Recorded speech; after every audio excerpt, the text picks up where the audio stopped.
and welcome to Moloch Traps, our new podcast here at From A to Z. I'm ZFi, this is Zombie Shepherd, and we're excited to be bringing you this new show in collaboration with BanklessDAO and its audio-visual team. To be clear, opinions in this series expressed by either of us are our own opinions and do not reflect the opinions of BanklessDAO at large. This week, we will continue to study and discuss excerpts from the Meditations on Moloch essay written by Scott Alexander. The essay provides examples of multipolar traps and delves into various instances from history, biology, and economics to illustrate how competition often results in collective harm. In today's episode, we'll discuss the two-income trap. Let's start with Alexander's words on this phenomenon. The two-income trap, as recently discussed on his blog, theorized that sufficiently intense competition for suburban houses in good school districts meant that people had to throw away lots of other values, time at home with their children, financial security, etc., to optimize for house buying ability or else be consigned to the ghetto. From a God's eye view, if everyone agrees not to take on a second job to help win their competition for nice houses, then everyone will get exactly as nice a house as they did before, but only have to work one job. From within the system, absent a government literally willing to ban second jobs, everyone who doesn't get one will be left behind. Robot apartments, invisible suburbs. The two-income trap. There's a lot to unpack with this one. Let's start with, I think the original goal, like Alexander said here, was optimizing for school district. You know, if you're raising a family and you want to have your kids go to a good school, then you have to sacrifice closeness to your work or maybe closeness to your recreational preferences or whatever other values that are important to finding a house. But it has just escalated so much since there. And it's the implication that a better neighborhood has a better school. And also, even if that's not necessarily true because of the teachers or whatever, it's definitely true because of the funding. Like the way funding goes in a lot of places, more funding goes to well-to-do neighborhoods than poorer neighborhoods. Because it comes from tax dollars. You know, if you have a well-to-do neighborhood who's generating a lot of tax dollars, more tax dollars will go to that public school system. Right. So it's funny, yeah, because he is kind of talking about housing and the race for good housing. And he is also focusing kind of on one person getting two jobs. And I think it was already in a lot of ways a two-income trap as soon as women entered the workplace, because now like things were kind of ramped up to, okay, well, we're going to have more people in the workplace, and then prices ramped up to meet that that new supply of money and that new, suddenly and that's there was the trap. Demand for more jobs, and and he's just talking about literally the housing trap, but it really becomes kind of everything.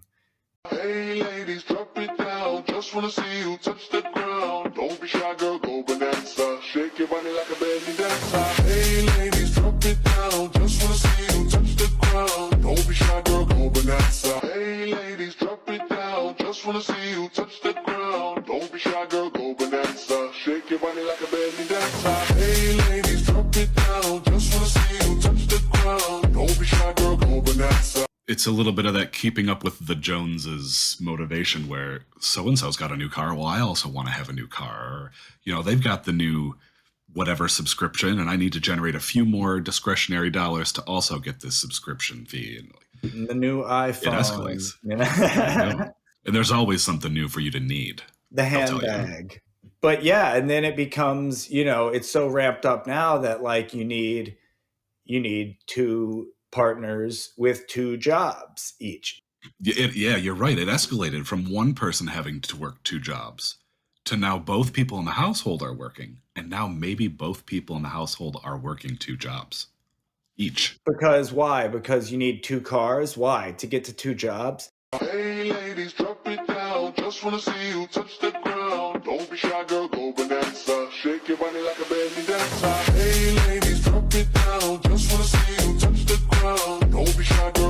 bonanza. Hey ladies, drop it down. Just wanna see you touch the ground. Don't be shy, girl, go bonanza. Shake your body like a belly dancer. Hey ladies, drop it down. Just wanna see you touch the ground. Don't be shy, girl, go bonanza. Hey ladies, drop it down. Just wanna see you touch the ground. Don't be shy, girl, go bonanza. And it's really, then it's like, well, you have to pay for sitters and you have to pay for, the better school doesn't mean it's necessarily free just because you're paying taxes. So now you're paying tuition or you're paying, increase, like if you need your kid to stay for aftercare, and you really do the math on these things, like, are you making enough in your 4 jobs to justify all that you have to spend to not be around for your children and to not actually to enjoy your life, really?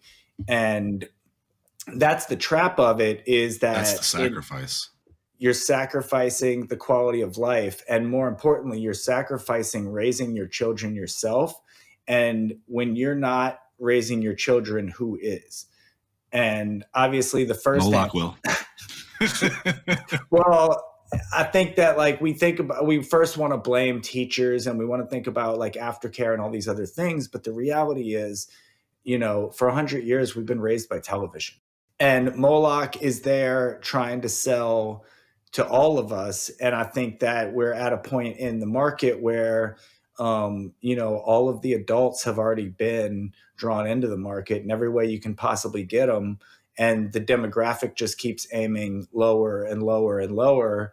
And, Exactly. Like children are literally being raised by smartphones now.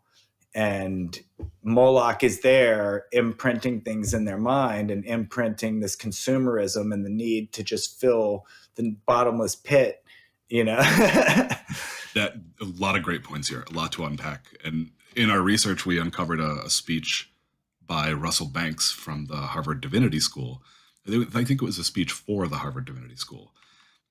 And he touched on this, and he touched on this trend to advertising to younger and younger people.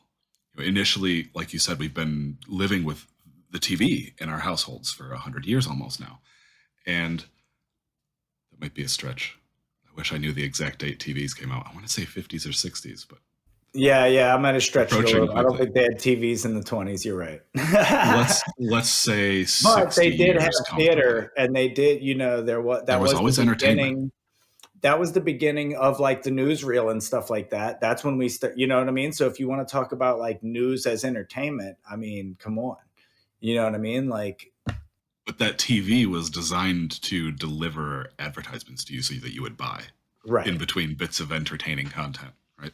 Initially, it was targeted at the stay-at-home wife, the woman who was at home raising kids, doing traditional household type things, but also having access to that television during the day. When the husband came home, it was, hey, I saw this new soap on TV. I need you to get me. And now, boom, you satisfy the soap need, right? There's that disconnect between the person being advertised to and then the person actually paying for the advertised product. Right. So it started with housewives. And what Russell Banks was saying was that it was becoming a younger and younger target demographic. Then we started advertising to kids. And now the kids are in the store. Mommy, I need this new product. I need this toy. I need this piece of clothing, whatever it is. And there's that disconnect. The kids being advertised to, the mom's the one spending the money. It has gone even further at this point to now the largest, most important demographic for advertisers is the 0 to 3 years old range. Infants to toddlers who can't even speak. But he's saying that by the time these kids can speak, they can recognize up to 100 brands by their logo, just because they've been inundated by the ads in their screens and in their entertainment and their content. Yep. Those consumers don't have a choice. The infant doesn't have a choice. At that point, they're literally being brainwashed. And this is the parallel to sacrificing children to Moloch. Is we're letting Moloch raise them. We're letting Moloch tell them what they need, and that they need these things. It's right. It's and we're spiraling going to out of have, control. we want to say that it's the latest generations being raised on this thing. But the reality is we've all been raised on this thing. We like TV was doing it. All entertainment is made possible by the advertisers. That's it. Like, you know, if you don't have producers, someone forking up the money, and where are they getting money from? They're getting it from selling slices of the pie to advertisers. They're selling your attention, you know, and that's why the Web 2 protocols exist. Like, that's why we have YouTube and Instagram and Facebook and all these things, because they're literally selling your data to someone else and the advertisers. Why? So that they can, you know, overhear you talking about something and send you an ad for it on Instagram or YouTube, you know? So you might pay them. Yeah. Right. Exactly. And so, like, They're trying Moloch to is coming for capitalize. all of us, but when you start to become like completely immersed, you just normalize it. And it is, you know, I hate to bring this up because a lot of people, it's a bit trite, but like, it is the idiocracy thing where like we really are just like walking advertisements for these things. I saw a funny Instagram reel that was like, oh, look at all these people that work for big tech corporations for free. And it was like, how much time do you spend scrolling on Instagram? 7 hours afterwards. Like, you're literally, you know what I mean? Like, put it in that context. And it's like, when you spend hours scrolling Instagram, you work for them for free. You get nothing. You're grooming their algorithm. Yeah. Just feeding the system. Exactly. And from a God's eye view, we can all just put our phones down and stop making content. But who's going to be the first to stop system, the infinity scroll? Yep. But for within the system, there's no way to get to stop. And the infinity scroll is so compelling. Yeah. And if even one of these companies were to see this, realize this, have this same type of idea, and voluntarily go, all right, we're not doing this force feeding thing anymore because it's not good for humans. Guess who the next social media company to go under will be? There you go. Yeah, I mean, and that's why we also see like there's always greener grass. Like, a lot of the time it has to do with the creator programs that are spun up around these things. Like, the amount of money that they're paying the creators in the beginning until they get market share, and then they can start pooping on the creators again. So, and it is something I've thought about, you know, a bit of a digression here, but it is something I've thought about in general with entertainment and Web3 is like, how do we achieve the same type of quality of entertainment that we expect from Web 2 and Hollywood and these traditional means in Web 3 if we don't have companies and individuals willing to throw capital that size into things? Because that's how it's made possible. And if the only way that if Web 3 can make these things possible is to do advertisement, then have we created anything new? To answer your question, I would say no, but I also don't think that the only way for Web3 to generate that is through advertisements. I think if we can take the advertisers out of the picture and do more of a crowdfunding, crowdsourcing model, the viewers, instead of viewing their television program for free, with the ads being the thing that's paying for the production, viewers can never support the quality. That's the limitation, is if that's the route we want to take, then we can't have these huge, big blockbuster films. We have to go indie budget. The viewers want to pay $10 for Infinity. And that's Moloch too, because people want to pay $10 for Infinity. And they're not wrong when they, you know what I mean? Like, hey, but because the reality is like, people don't think about this, but that's like Amazon and Netflix and a lot of these things aren't profitable on the entertainment side. Like, why does Amazon make a bunch of new series and stuff like that and get you coming back? Because if you're on Amazon's website, you're more likely to buy stuff from here too. So like, it's free advertising to have a streaming service that operates in the red, you know?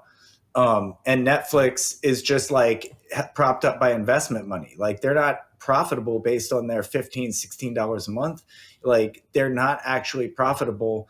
And that, you know, and that's part of the reason they cancel shows so quickly. They don't have like the type of runway to keep going with something to decide if it's going to be successful over 6 seasons. They're just like, oh, 2 or 3 seasons in, they call it, because they don't have that kind of capital to run a risk like that. So yeah, I mean, that's a bit of a digression, but yeah, we're literally sacrificing our time with our families and our time with our children for stuff. Our time generally. our existence, our limited span of existence. We're trading it for stuff. And it goes into what we were saying in the last episode with, what Noam Chomsky was saying is that what is the difference between renting yourself for a wage and literal, chattel slavery, and there isn't much. It's a minor difference in the scope of the quality of life you end up getting in the end. It's just obscured. Right. And so, we're letting Moloch raise our children, and we're giving up that time for nicer things. And those things don't add to the quality of our life at all. And they also lead us to leave our children exposed to Moloch. And now that's who you're talking to when you get home and your kid wants. They want all the things that the phone told them to want. You've been busy all day optimizing for capital, and the kids have been home watching their screens telling them to optimize for capital. So now everyone's trying to optimize for capital at their own expense. Right. And, I remember being a kid, you think parents are a bottomless pit of money. You know what I mean? Like, you don't they get jobs. They're parents. They're adults. Adults are these infinity beings that have all the rules. They know everything. Yeah. Yeah. Huh. Still have yet to find one of those adults. I don't even know any adults. I'm not feeling it. I don't. Right? I grew up and I was like, wait, are there any? I don't know. But that's also maybe a byproduct of the generation we're living in, where obviously, like, we're in a gerontocracy where, like, our entire government is a bunch of dinosaurs. And like, it's been the same since we were born. Every job is occupied by someone that's 20, 30, 40 years older than me. And like, nobody ever got out of the seat. So how do you grow up when there's nowhere to grow up to? You got to pull yourselves up by bootstraps and such. But there's no jobs. Like, you can't get the job if the seat never becomes available for 30 years. And that's what we're seeing in our government. And it's what we see in a lot of our schools. And it also leads to an ossification of ideas, because when teachers get tenure and they're not willing to accept new things and new ideas come in, then like basically you're waiting for people to die in order for fresh ideas to come in. And even to take one step back, the system is being designed for these students, for education, by the same people. So there's no idea exchange or evolution of ideas there either. The mandates coming down are stale. The people in the positions are stale. The ideas are stale. Right. And so, and then faced with, like, it's a two-edged sword in that way, because if you have nowhere to progress to, and then you have these devices that are just taking your attention and, keeping you chasing whatever, even if it's just the scroll and you're not actually spending a bunch of money on things, but it's the mental health that comes with it. It's all of the negative aspects of like being focused on things that aren't real, so to speak. The things on social media aren't real. They're curated. Even by the people that are real, they're curated. Like, my Instagram feed is not a view into my life. It's a view into my creative life. It's the things I want you to see. It's not, whatever. It's not the mess I'm hiding right outside of the camera frame. Same, dude, same. Swept it under the rug. It looks fine, I have a dog here, he's fine. Everything is kosher. So it's all of us, like, it's not, it's the adults being locked into this thing and kids being locked into this thing, and then not seeing anything wrong with these ideas being pumped into our heads. And it may not even be an instance of like not seeing anything wrong, but like not seeing it. We're so deep into it. It's so immersive that we might not even realize the system is the way it is. I think most people don't. Right. We're not actually making friends across social media. We're not actually connecting with people for real. We're actually disconnecting through this shared delusion of, the fact that we call ourselves content creators, and it all it is a race to the bottom with our attention. And I think that it divides us at the family level. And so in a lot of ways, this 2-income trap is now like everybody's in their own race. And I think, it's kind of funny because like, I mean, if you think about it, the 2-income trap based on one person with 2 jobs or a partner that you're going to raise children with and 2 jobs, this is all very traditional. And it's kind of like monogamy in this economy. Like, yeah, right. Who could afford that? Now you need you need a whole polyclot just to pay rent in Manhattan. So it's crazy. Certain parts of New Orleans might be like that too. So like, yeah, the reality is it takes a village now. And it's not just because you want to live in the best neighborhood. It's because housing everywhere has gone through the roof. And you're going to still pay a lot to live in a bad neighborhood. And housing's just the first layer. You got to secure the housing, and then it's all the bills that go with it, always going up. Food, always going up. All the other household needs, prices always going up. The house is just nothing ever goes down. Except for wages. Yeah, so I mean, we all have sacrificed ourselves to Moloch, and now we're sacrificing our children to Moloch. And now it's actually to a point where we're so far along this journey that we actually can't even keep ahead of it anymore. You almost can't walk back anymore because you're doing this just to keep juggling as it is. So like, it's too late to try to raise your own kids. Like, it's already impossible, in a way. I don't know. I hope not. I know people that homeschool, and I think I'm going to try to do that. So like, I want to keep my family out of the system, and the more people that individually do that, then, that's the cooperate. Yeah, the system only exists because we keep participating in it, like money. Yeah, but as someone who believes in crypto, and we met over the internet, I believe in the internet, I believe in crypto, I believe in a better world through connecting with people across borders and being able to do commerce across borders, and very much what people would call more of an anarchist mindset of like, I should be able to do business with anywhere in the world without 2 governments stepping between us. It doesn't matter. It's none of their business. And it does erode the power of nation states when you think about the broader implications of what a cryptographically protected internet would look like by the people. It's a clear stripping of the power from the rich elite at the moment. So it's a threat. And the problem is, like, most people don't see what we're doing here in crypto or NFTs or any of that as valuable. They see it as a scam, and they don't realize, like, no, the Instagram reels are the scam. Like, literally, the scam is anything that takes your attention and gives you 0 money back.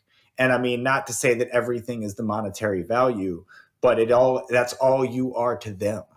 It's an incentive alignment. That's a great way to put it. You're just eyeballs for profit potential. Every user is just, and that's all it is. And the reason there's an algorithm, and the reason they tell you how to play the algorithm, is because we want you to do this certain thing. Why? Because it's what the advertisers want. So you're not best even for our platform. Yeah. You're not making art for the way that you want to make art. And Instagram used to be a place where you could display your art no matter what kind of artist you were. Now it's for content. And what is content? Things made for the algorithm, things made to do things the advertisers want. This is what sells. And it's a sad thing, because at the same time, the reason it's so addictive is because it is what you want. There is something in your monkey brain that's you're like, yes, this is great. Like, it wouldn't be feeding you things. The way the algorithm works is it feeds you what you want, and it sees your eyeballs move, and it sees you stay long enough, you scroll, you share it with somebody, you're getting more of that. And right. if you're only sharing, so it's like whatever you're getting is you. And in that way, algorithms are really cool and powerful, because I do like to see more things I like without having to search very hard for it. That is kind of cool. But when you're literally using it to send me political misinformation, or sending me things that I need to buy that I don't need to buy, you know? On that point, buying things you don't need to buy. I saw a commercial the other day for a dishwasher soap, like a dishwasher detergent, you know, one of those the snack pods, the little Tide pods. It wasn't Tide, but whatever. Those little, the pre-packed dishwasher soap things. You put it in, you close your little door. The entire advertisement wasn't that we have a new product or that our product works better. It was literally that you should do this more. Don't wait till your dishwasher's full. Right after a snack. Dare to dish differently was the slogan. Oh my God. And the entire commercial is just use these more because it's brave. Well, you know what's funny? That's funny. What's really funny too is that like Russell Banks, right? That's his name. Russell Banks talks about this in that speech. It was actually a marketing ploy to get kids to move out at 18 and to make sure that even kids under the age of 18 all need separate bedrooms. And like this whole idea, like there's been multiple ways in which expansion has been forced on us as a people, like as the American people. Like, I mean, there was a time where wedding rings weren't the norm, but that was a new market created specifically to sell more jewelry. Like, hey, you And the don't pricing love your on wife. that. Oh, The pricing on that's been crazy. Well, since also the it's beginning. like when they first created the system, it was supposed to be like 2 times the man's monthly income. I think it So was 6 months' salary, something like that. whatever, like either way, It was an arbitrary already thing. it was They just built in decided that we if want he this doesn't portion. spend this much money on you, he doesn't love you. And it was Yeah. like right there, and like hook, line, and sinker, everybody fell for it. And like fast forward, like no woman's going to get married without some ring. You know what I mean? Like you'd have to be a fierce anti-capitalist to like, you know. But even then, I'd be willing to bet that there's a lot of people who would call themselves communists who still want that damn ring. You know? That's an interesting point. A little bit of hypocrisy tucked in there. But I mean, it's the idea that the advertisement and the production of consumer goods has always wanted more and more and more from us, and they've tricked us into believing each kid needs their own bedroom full of stuff. You know, each parent needs their own car. You don't, because that's the other thing too. Like, you can't share a car. There's no way you could possibly like coordinate with your family. No, everybody has their own car. Now the kids get their own cars. You know, like 4 cars to every household, 4 bedrooms. Because y'all have to work 4 different jobs at 4 different times in 4 different places. And that's exactly the trap. It ramps up, and it's like no one thinks about how to ramp it down. And more importantly, It's not profitable to ramp it down. This is the other thing too that like is really the income trap in general, is that in a capitalist system, working for a wage or a salary is a loser's game. Investing your capital in to make more capital is the winner's game. If you're working for a wage, you've already lost. That's the trap. Because you're trading your time for less money than a capitalist is going to gain for your time. That is the communist argument against capitalism, is that there is no capital without exploitation.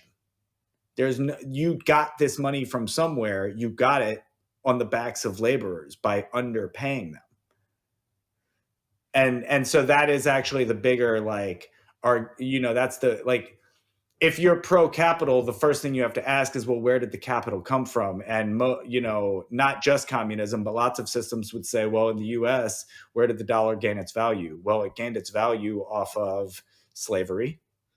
It gained its value off Connection of to oil, connection immigration, to petroleum products. Immigration, and I mean illegal and illegal immigration. It gains GDP from both. And then you talk about petroleum, but it's not the petroleum we're drilling here, because we really don't drill a lot here at home.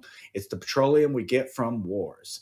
And that's another thing, we did talk about in the capitalism episode is like, maybe I didn't say it quite in this way, but there's really not a lot of capitalism that takes place without war.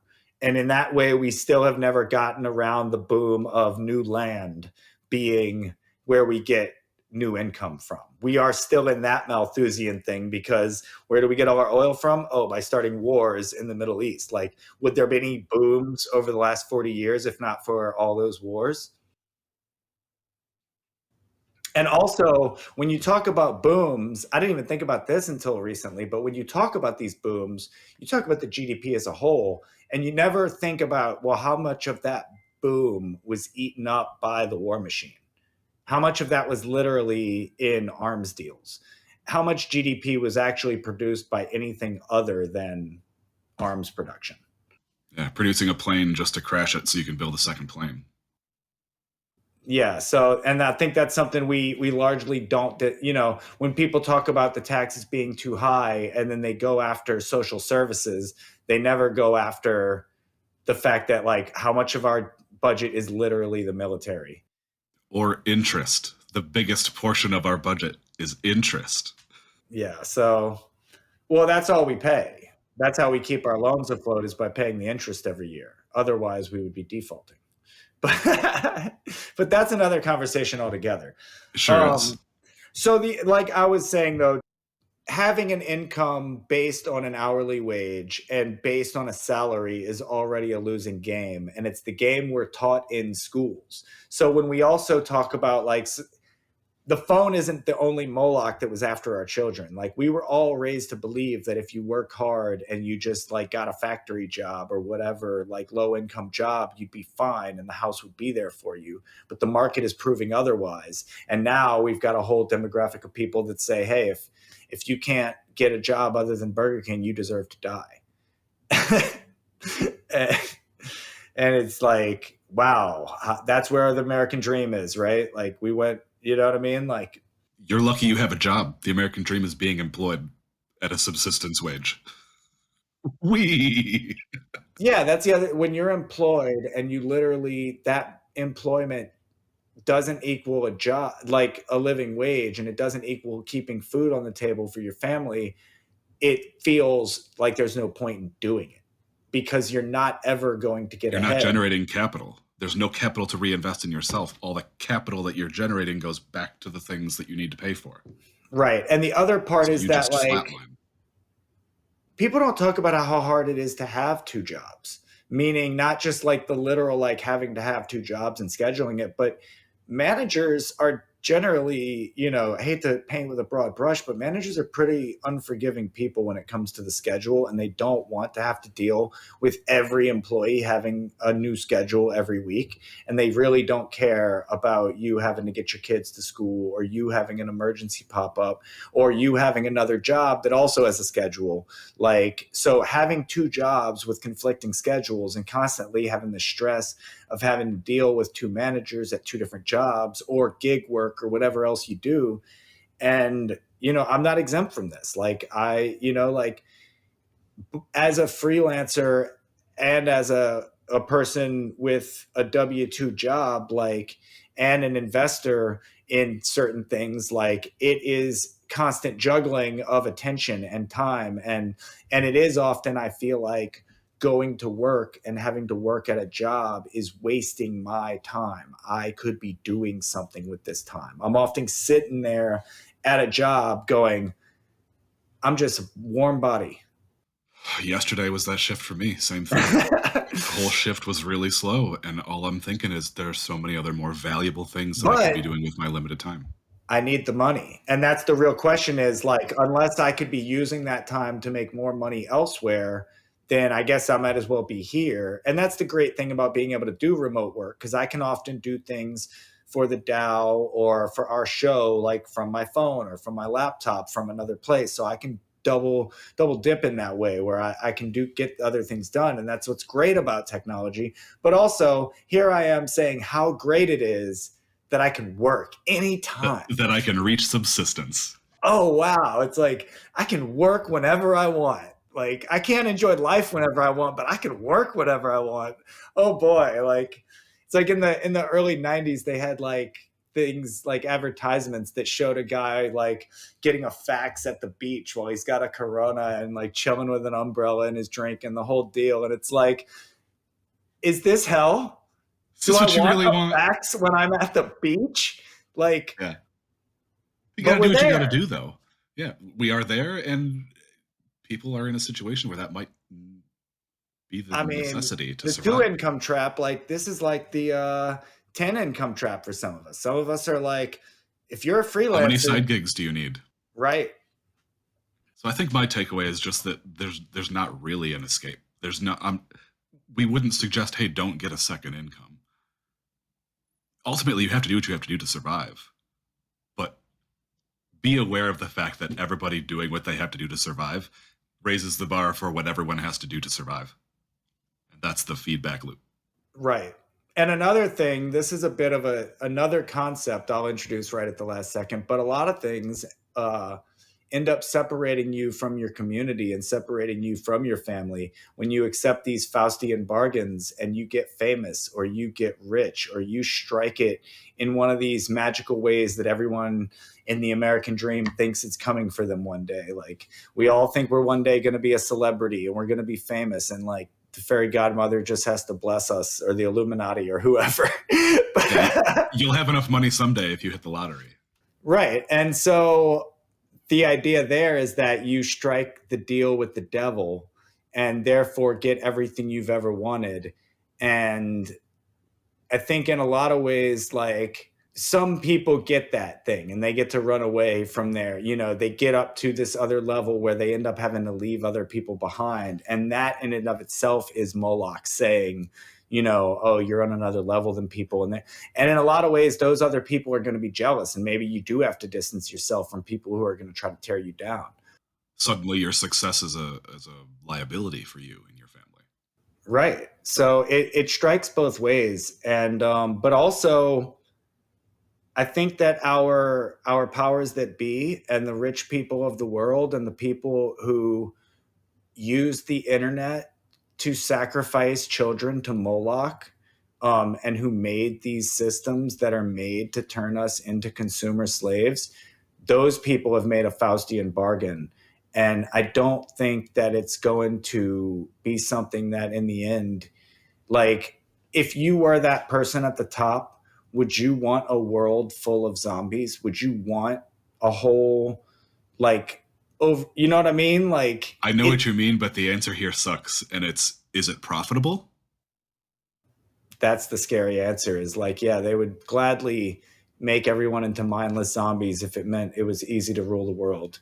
And the scary thing is, like, when you bring AI into it, AI, when Liv Boeree and Daniel Schmachtenberger were talking about capitalism and Moloch and AI, they talked about how AI will easily be able to create the Infinity Scroll. It will create the thing that you can never take your eyes off, and it will create content in real time to keep you hooked, never looking away. And you will die of starvation or urinating on yourself or some other terrible way because it will be more compelling than living. And so tech companies have struck that Faustian bargain. They've let the salesman in the door. They've kicked it wide open. It's streaming straight into our eyeballs every single day. And are we part of the problem right now? Are we even anything other than Moloch right now? By participating in the system, you're part of the problem. There's no way out of it. The best you can do is identify the problem from within.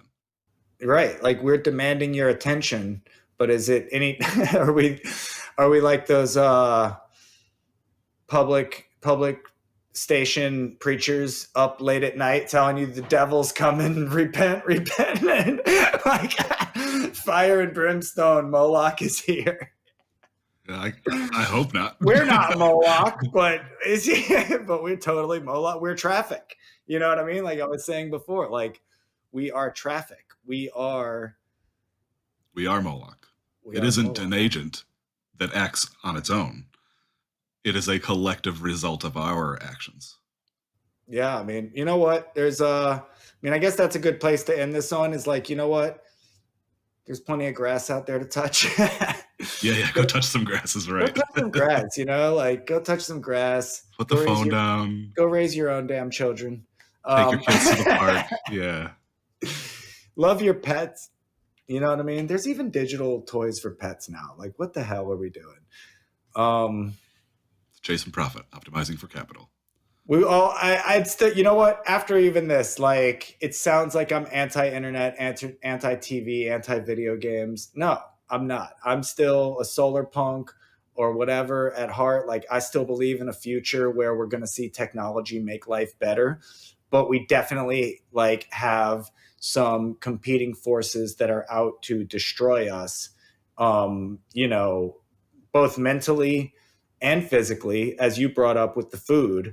And so like financially, and like the more that you're locked into, and I think this is where I was going earlier with the social media stuff, is the more you care about all this stuff that doesn't matter, the less you're paying attention to real things like the finances and the way the dollar works. And, I feel like people in crypto have a more realistic view of the world, because a lot of people that are outside of crypto only get mad about what the price of things are and don't understand really why the price of things function the way they function. And I think in order to really be deep in crypto, you have to have already come past this understanding of how the dollar works and how it's manipulated. You have a larger macro view of things that aren't so, echo chamber microcosm. Unless you're just a degen that heard about some dog coins and you were like, fuck yeah, let's do that. 8. Yep. So yeah, I think it's been a great episode. Thanks for watching our episode today of Moloch Traps. This is the 2 Income Trap. We hope you enjoy the series. And as always, none of what we say is legal or financial advice. And we encourage listeners to do their own research in these areas before making any related decisions. If you find our content informational, educational, or entertaining and would like to support us, please collect these episodes on Lens. 18% of proceeds go back to BanklessDAO. 2% supports LensTube for hosting our videos, and the rest helps to make From A to Z productions possible. To stay on top of our weekly series, subscribe to us on the BanklessDAO YouTube. Don't forget to like and comment while you're there, and we will see you next time, friends.